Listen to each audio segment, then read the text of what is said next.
Olá pessoal, tudo bem com vocês? Papo de hoje é Suzano, SUSB3 está na tela, que foi a única empresa do setor que faltou eu comentar e fazer vídeo aqui e um inscrito me cornetou, falou: Brunão, por favor, faça um vídeo da Suzano, pois já fez sobre a Klabin e também sobre a Irani. Inclusive, Honey3 e KLBN, vou deixar na descrição para vocês os links dos vídeos atualizados 2023 e tento também deixar nos cards aqui para ficar mais fácil para vocês. Bom, o papo de hoje, pessoal, é Suzano, em que eu coloco o título um pouco chamativo, dizendo, olha, cuidado com esse grupo de ações, principalmente Suzano e Klabin, que são os calls do Ibovespa, de vamos dolarizar a nossa carteira. Sempre importante ter, eu tenho Klabin para o longo prazo.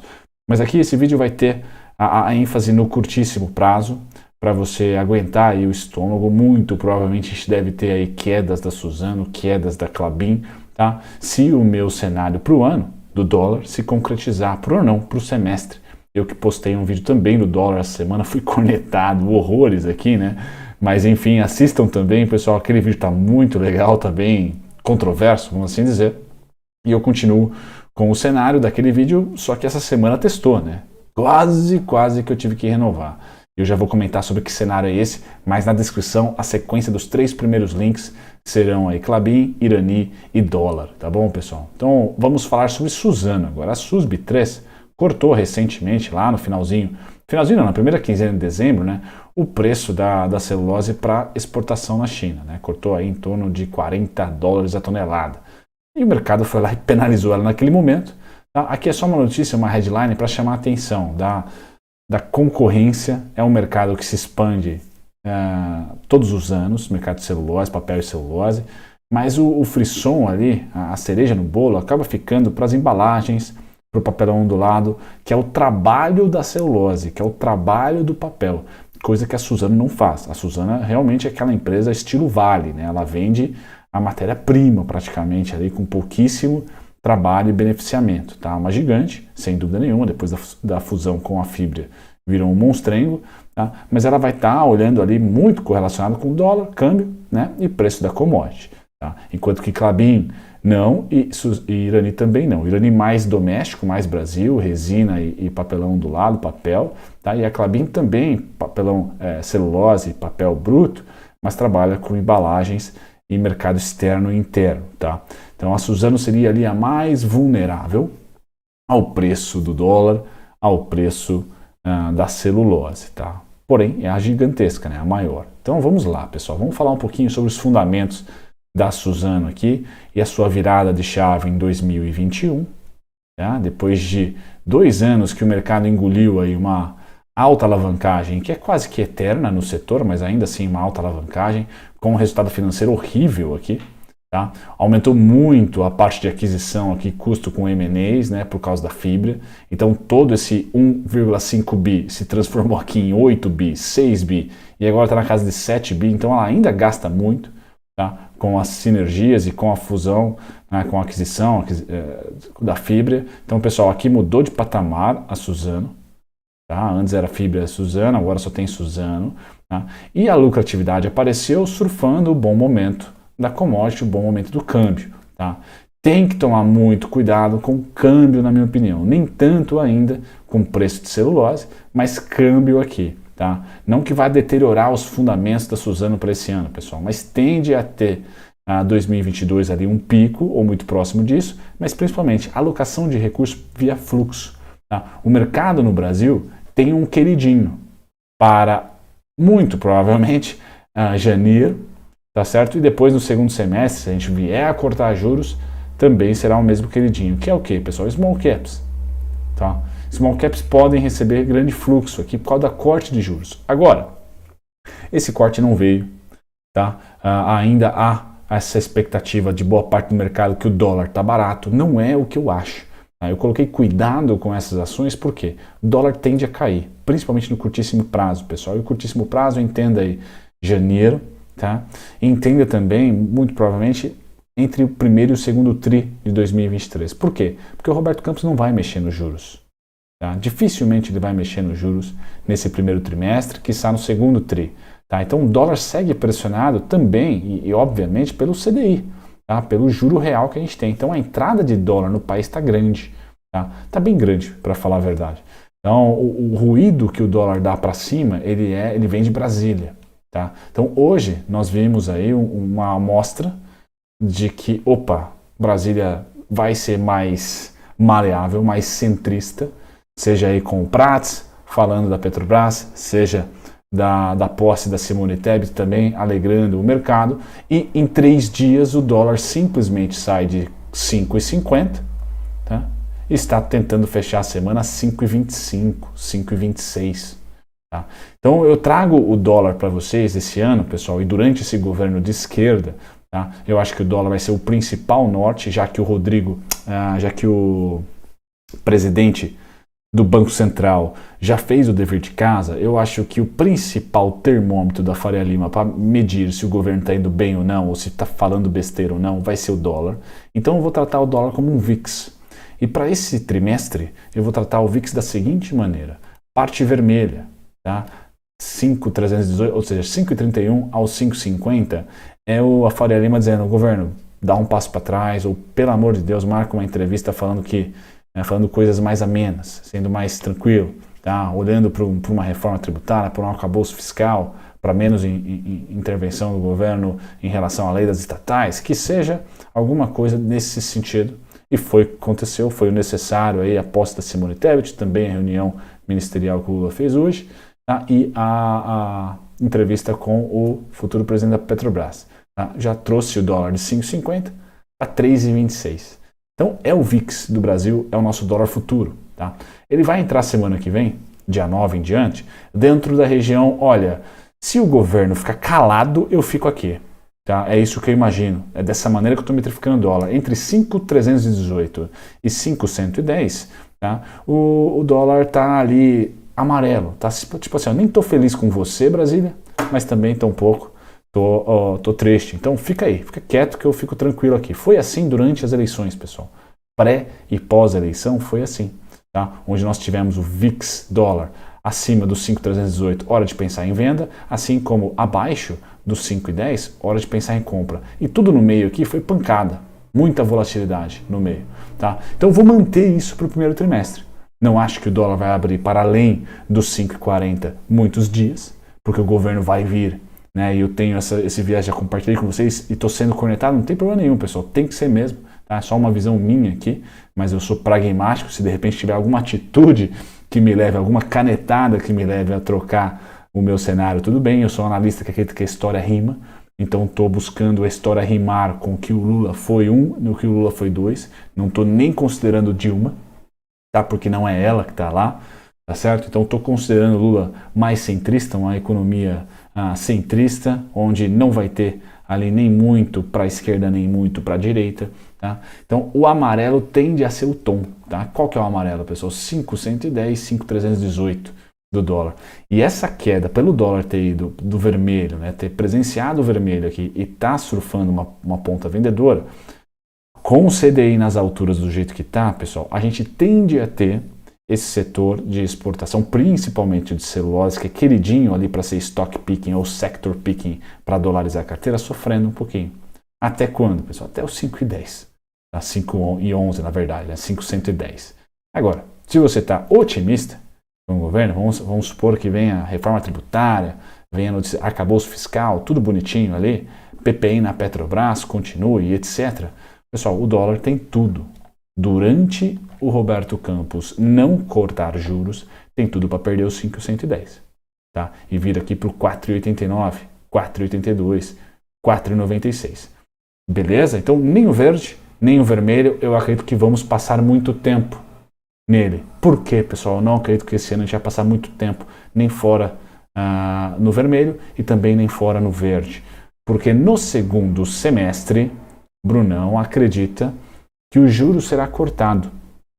Tá? A nossa economia vai começar a arriar. Mesmo com o fiscal ligado, a gente não vai conseguir aguentar muito. A inflação vai dar uma sossegada porque a atividade econômica tende a dar uma esfriada. Tá? Vamos depender de China? Sem dúvida nenhuma. Sem dúvida nenhuma. A China é aquilo que faz o nosso doméstico ficar menos relevante. Mas vamos tirar a China da equação para esse estudo aqui. Tá? Qual que seria o meu viés? Primeiro semestre, o juro real muito forte ainda, dólar pressionado para baixo, governo centrista.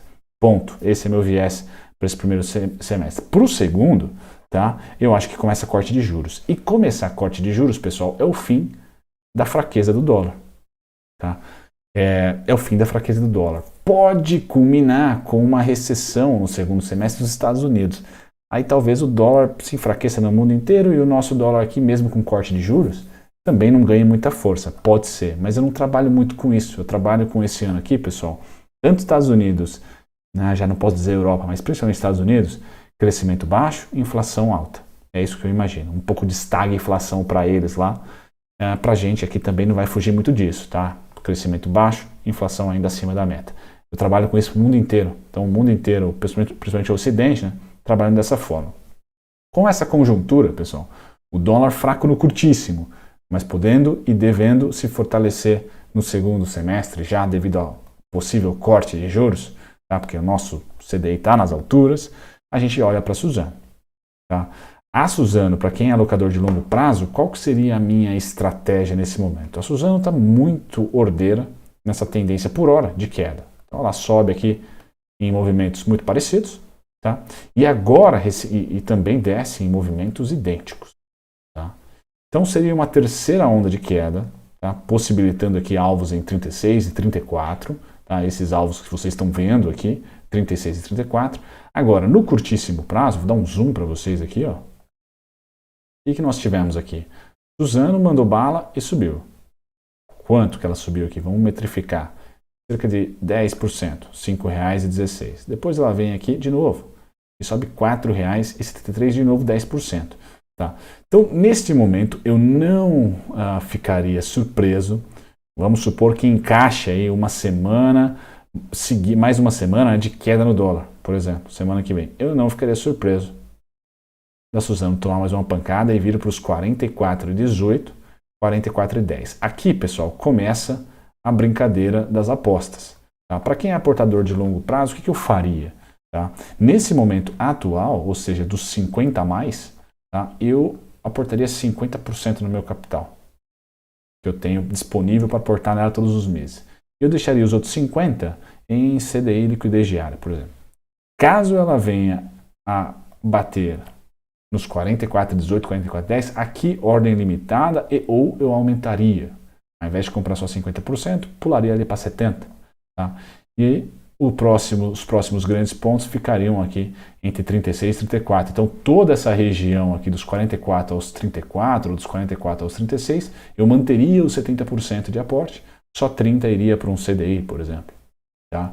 A partir dos 36, 100% da minha força e, se possível, toda a economia que eu fiz de 30% aqui e de 50% acolá, tá? Eu colocaria aqui. Bom, tá? Opções também pode ser uma boa aqui, certo?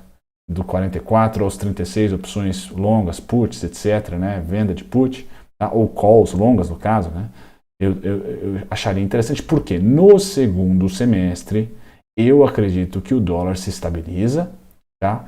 Estabilizando como mais ou menos estamos vendo hoje, tá? Só que ele vai se estabilizar agora pelo corte de juros, tá? E o nosso juros está alto pra caramba, então vai ser um bom corte. Vai ser de 3,75 para até, sei lá, 10 a 8. Então pensem aí, 3% de corte para o nosso juros deve pelo menos estabilizar o dólar. Se não fazer ele subir, porque nosso juro real está nas alturas, né? Então temos uma gordura para cortá-lo sem forçar o dólar para cima, mas pelo menos estabilizar. Beleza, pessoal? Então é isso que eu imagino, né? Quando eu tiro o zoom do dólar, e acho que é importante para alocadores aí dentro da Suzano, eu como alocador da Klabin também estou de olho, eu vou lá para o gráfico mensal do dólar, tá? E mostro para vocês qual que é o cenário que eu imagino para o dólar. O dólar, pessoal, está aqui, ó. Lembrem quem estava no mercado já, ou quem vivia aí olhando assuntos econômicos, quando a Dilma subiu o nosso juros lá em 2015 para 14,25, o dólar tomou uma pancada. Bom, tá? A gente também fez um movimento parecido quando subimos aqui para 13,75. O problema é que nós tivemos PECs. Então teve a primeira PEC aqui dos precatórios, teve a segunda PEC da transição e a terceira PEC agora que fez um movimento meio miúdo, mas fez um movimento de abertura. Tá? Essas duas ondas de alta aqui, pessoal, é simplesmente Selic a 2%. Tá? É Covid, março de 2020, depois Selic a 2%. Conforme a gente foi subindo a Selic, a gente deveria cair, mas aí teve a PEC dos precatórios, abriu, depois caiu de novo, PEC da transição abriu e agora está lateralizando, pessoal. Se nós fizermos um mínimo do dever de casa com o CDI nas alturas, devemos ter aqui o dólar neste cenário, tá? Esse cenário, no momento atual, estou falando aí dos 5,30 e 5,10. Tá? Então, 5,30 e 5,10. A gente deve lateralizar. E aí, conforme o Meirelles assumiu em 2017 e começamos a cortar juros, o que aconteceu com o dólar? Bom, despencou não, voou para cima. Então, é esse cenário que eu imagino para o dólar, infelizmente. Beleza? Então, quanto mais o governo fizer a coisa certa, reformas, etc., mais baixo vai estar o dólar antes dele subir, certo? Mais baixo vai estar o dólar antes de subir. Mas aí eu também não está no meu cenário base, uma reforma tributária, pessoal. Eu acredito que a história rima. Bom, nunca fizemos essa reforma tributária. Então, assim, vai ser novidade. Eu prefiro errar nesse ponto, tá? E dizer para vocês, poxa, pessoal, errei, mas também não estava na história. Legal, esse é meu ponto fraco. Se tiver reforma tributária, ela for bem vista, pessoal, o dólar é 4,20. Facinho, tá? E aí até o Roberto Campos começar a cortar juros, poxa, dos 4,20 aos 4,80 estamos de boa, né? Uma subidinha assim, suave. Então, assim, tem muitas conjecturas, tá? Mas o fato é, o ciclo, pessoal, para mim tá claro, daqui não passa nesse momento. Me parece que a gente não vai arder mais do que os 5,50, ainda bem, pelo menos no primeiro semestre. E com isso, como estamos próximos dos 5,50, até chegarmos aos 5,10, é uma queda, deve trazer queda para as exportadoras, principalmente Klabin e Suzano, que já estão em bons preços. Tá? Eu só acredito que elas vão ficar ainda melhores, preços ainda melhores. Errei, pessoal. Vamos para cima. Olha, Suzano, num piscar de olhos, tá? É 64,50. Num piscar, rapidinho. Tá? Num piscar de olhos é 64,50. Eu estou dizendo para vocês, então, é um viés macro, não estou nem olhando os múltiplos da Suzano nesse momento, em que eu acho que no curtíssimo prazo tem mais uma ondinha de queda para no mínimo 44,18, no máximo os 36, os 34, tá? Mas toda essa região aqui eu já teria estratégias, tá? Seja na call longa, seja na venda de put mais agressiva, ou querendo ser exercido no caso, nem não preocupado com o prêmio, ou de compras maiores, né? Por enquanto eu estou nos 50% aqui. Eu ainda acho que o dólar vai ser pressionado. Tá? O VWAP está empurrando aqui no caso da Suzano os preços para baixo. Show de bola. Ela já completou aqui um viés de alta, né? um fluxo de alta. Então, dessa maneira eu trabalho com a SUSB, pessoal. Deixe nos comentários o que vocês acham. O inscrito que me pediu, espero ter ajudado. Tá? Os pontos todos da SUSB estão na telinha. Tá? Todos os ponticos estão na telinha aqui. Deixa eu dar um zoom para vocês que gostam dos pontos. Então aqui, ó, vão lá do 71,92, 64,50, 55,59. Tá? Que você até pode utilizar como preço teto para esse ano. Eu utilizaria o VWAP, está em 53,35. A partir daqui não vale mais a pena comprar. Então tem ainda uma margem de R$3. Tá? Os descontos só começam nesse momento a partir dos 44. Tá? E eles vão até os 34, R$10 aqui. Mas o mais provável, a depender de como a gente conduza, principalmente as novidades na parte fiscal, é que ela segure nesses carinhas aqui, não passe. Tá? Para depois voltar a subir, além do fato que com esse caixa que ela fez, pessoal, é de se esperar sim dividendos, tá? É de se esperar sim dividendos, tá? Porque ela tem aqui um largo caixa livre, tá? Que pode sim reverter em dividendo, tá? Esse ano aqui, por mais que ela tenha já mostrado as caras de dividendo, esse ano não, 2022, pessoal, o payout dela foi de 10%. Então, tá com uma boa reserva aí. O mesmo vale para a Klabin. Beleza, pessoal? Um grande abraço. Tchau, tchau.